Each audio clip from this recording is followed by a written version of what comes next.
আলাইকুম ওয়া রাহমাতুল্লাহ। প্রিয় ভাই বোনেরা, সর্বপ্রথমে আমরা সেই মহান আল্লাহ পাক রব্বুল আলামিনের শুকরিয়া জ্ঞাপন করি যে আল্লাহ পাক রব্বুল আলামিন আমাদেরকে বড় ভালোবেসে দয়া ও মায়া করে করুণা করে মাহে রমজানুল মুবারক পর্যন্ত পৌঁছে দিয়েছেন। সকলে বলি আলহামদুলিল্লাহ। প্রিয় ভাই বোনেরা, রোজার ভিতরে যে অনেকগুলি হিকমত রয়েছে তার মধ্যে থেকে আমরা 10টি হিকমত জানার চেষ্টা করব ইনশাআল্লাহ আজকের এই ভিডিওটির মাধ্যমে। তো যদি আপনি একজন মুসলিম হয়ে থাকেন তো এই ভিডিওটি আপনার জন্য অত্যন্ত গুরুত্বপূর্ণ। আর বিশেষ করে মাহে রমজানুল মুবারকে এই সমস্ত ভিডিও দেখা বা শোনার কারণে আপনার আমলনামায় নেকি লেখা হবে ইনশাআল্লাহ।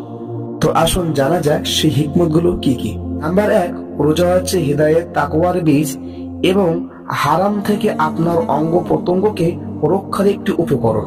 নাম্বার 2, রোজা মানুষকে তার নফসের নিয়ন্ত্রণ ও অবদ্ধতাকে লাগাম পরানোর অভ্যাস গড়ে তুলতে সাহায্য করে আর প্রশিক্ষণ দেয় দায়িত্বভার বহন ও কঠিন মুহূর্তে ধৈর্য, সহ্য ও সহিষ্ণুতা।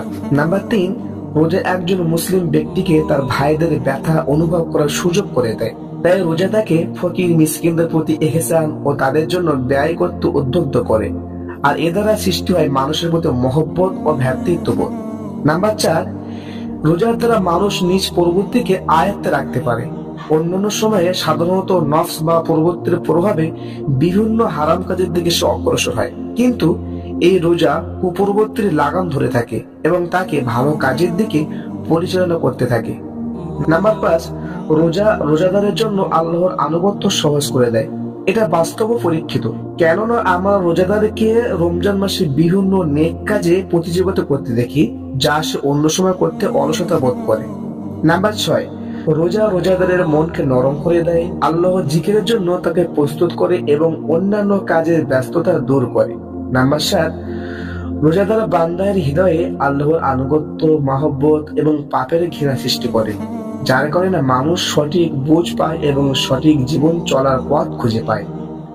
নাম্বার 8, রোজা মানুষকে দুনিয়া ও দুনিয়ার কামনা বাসনা থেকে বিমুখ করে ও আখিরাতের দিকে অভিমুখী বানায়। নাম্বার 9, রোজা মানুষকে ভালো মন্দ বাছাই করতে চলতে শেখায়, যা সকল ঔষধের মূল।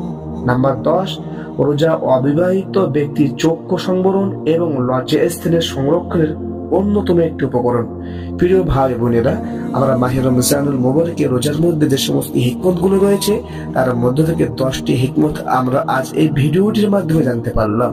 আল্লাহ পাক রব্বুল আলামিন আমাদের সকলকে মাহে রমজানুল মুবারককে সুন্দরভাবে পরিপূর্ণভাবে পালন করার তৌফিক দান করুন। সকলে বলি আমিন।